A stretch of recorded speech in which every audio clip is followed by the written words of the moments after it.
Okay, we're gonna style this Snow Tire Poncho in Chablis Sport. I'm gonna first start with the point kind of to the front and the short end over the right shoulder. Then I'm gonna take this long end and wrap it all the way around. And I'm gonna take the end. There are buttonholes all along the end.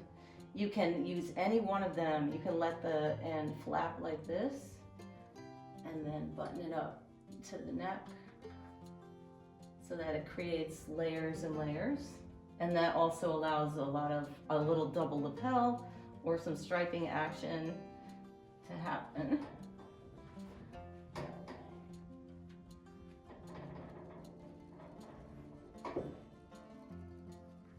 Now this time I'm going to drape it so that you can wear it a little more like a ruana.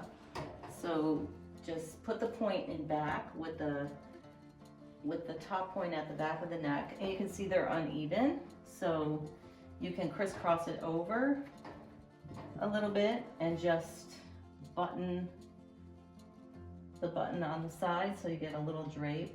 And how much drape really depends on how long you want to button it. You can button it all the way up and make it a little more shawl-like. You can put a scarf underneath it or a turtleneck. Like that. So that's kind of with tights or something. I think that would be really cute. Okay, this one is to make, to wear on top of a coat or jacket, just like a big pile of wool in an asymmetrical shape. So with this one, you want to start with the point to one side, kind of like that.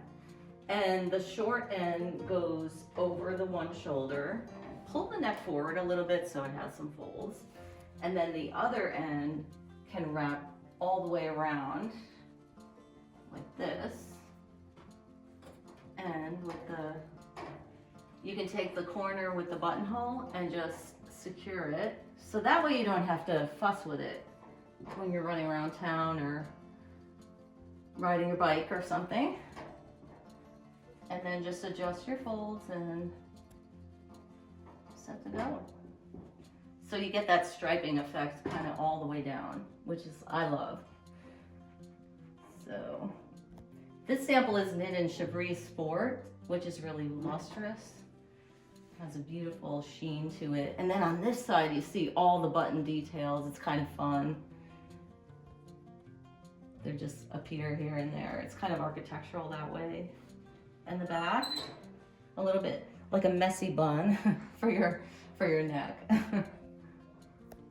Okay, so the next one I'm gonna do is I'm gonna start with the point in front, bring the short end around like this, and then bring the long end all the way around. And as you go, it's good to just pick up and allow folds to fall where they might. And then we're gonna take this flap and button it up this way. You can even turn the whole thing a little bit. And then this flap and button it up this way. And you can fold it or you can have it be long. And you can even overlap them and button them to the same button so that you have kind of a, there we go. So you have 2 points, lots of drapey folds, and lots of warmth all around your neck. And this is where you can get away with wearing this piece instead of a coat or instead of a jacket over a heavy sweater.